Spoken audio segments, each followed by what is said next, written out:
My name is Balogun Sarah. Adekbegba Esther. Anna Akoki. Adeni Robia. Olajide Oluwafemi.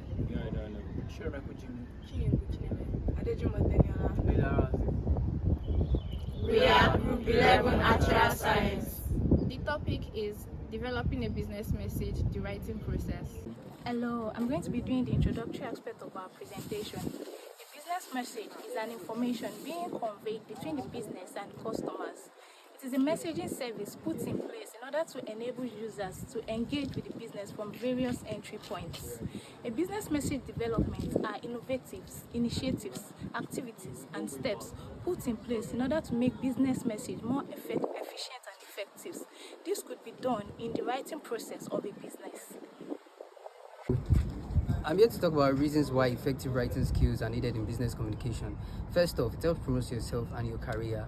Another reason is it boosts your professional confidence. As a good writer, you have this confidence in your profession and in your company. Also, it helps influence your persuasive skills and to achieve your goals.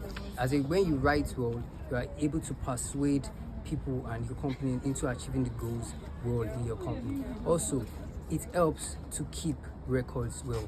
When things that are said orally don't really last long as things that are written are really recommended for a very long time and people refer to them, unlike things that are orally said and they don't really last that long because they just said for a while, but things that are written stay for a very long time.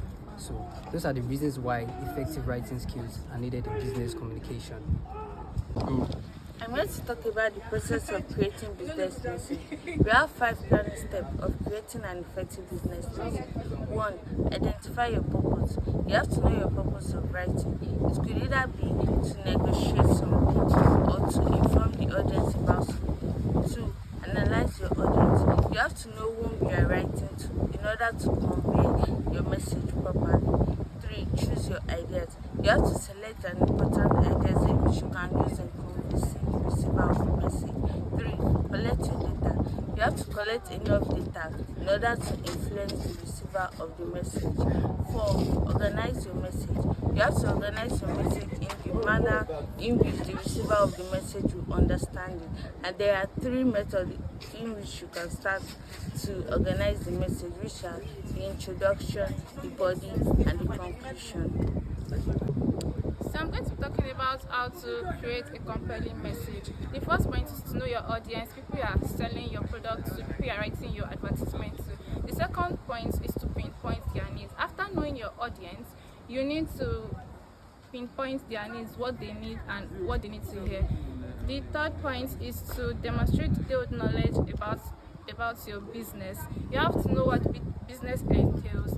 The fourth point is to use strong and concise wordings. You don't have to use big words for your advertisement, and if in case you use big words, you have to break it down. After knowing the needs of your audience, you have to offer a solution, and you don't have to leave them after the opening. You have to be with your audience, help them act. Thank you. Yes, so I'll be talking about the stages of writing a business message.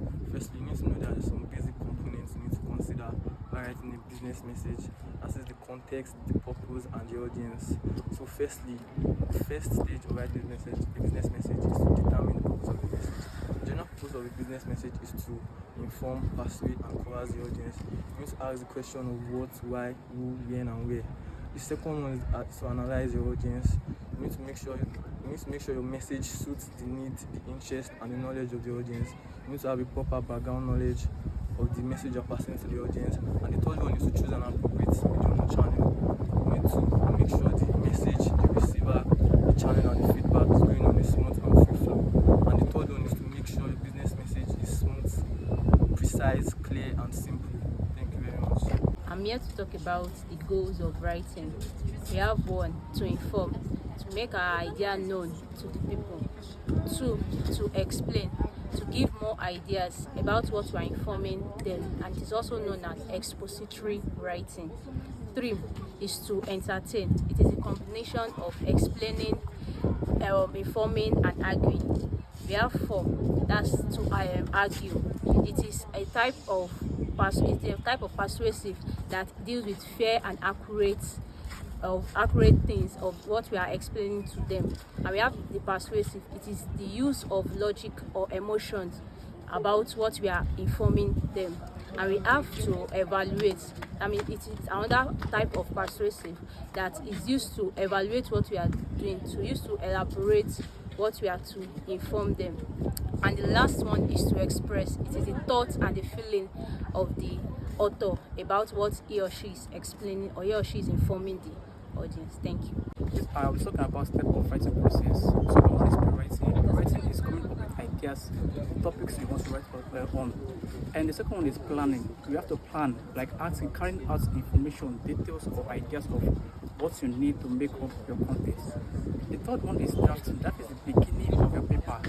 What you are writing at the first stage, the important things you remember in your words, in your message. Then the fourth one is revising, seeing again, and like I can also call it rewriting or checking what you've jotted down on your list. And the fifth one is editing and proofreading. After writing your message, you can go from the beginning of your writing, check errors there, punctuation marks and commas, anything you have to correct. And the last one is publishing. After writing everything from stage 1 to stage 6, then you publish your work online. I'm here to talk about the guidelines to writing the best business text. If you want to communicate with your customers or your employees, you need the best business text. Below are the guidelines needed. 1. Decide on your communication goal. 2. Choose the tone to communicate in. Keep it friendly. Make sure that the tone that you use to communicate with your customers or your employees align with them. It should be friendly and soft. 3. Introduce yourself. Always introduce yourself and your business to your customer so they can understand where the message is coming from. 4. Keep it short and clear. Make sure that your message is short and clear and directly to the point. 5. Add relevant attachments or link. Always send important pictures or links between you and your customer so they can understand and have more information about what they are about to get into. 6. Make it clear that communication is two-way. Let your customer know that feedback is needed from them, so there should be feedback from your customers. Thank you. So now I'm here to talk about the types of business messaging. First, I'll talk about email, which is one of the most common form of business messaging. This is used by CEOs, employees, and used to send job offers also to new employees. This also used to send proposals to clients and clientele. Secondly, I'm going to talk about instant messaging, which consists of WhatsApp. This is used for real-time updates. You can send media documents, links through WhatsApp. You can also use it to post vital information on your status for other people to take note. And lastly, I'm going to talk about text messaging. This is very effective and also very expensive for a company that's going to be sending a lot of messages, but it's very efficient. So with all being said, developing a business message is very important in a business management. The business message is vital for the business's profit margin and reputation. It also helps to convey clear, strong messages for strategy, customer service and branding.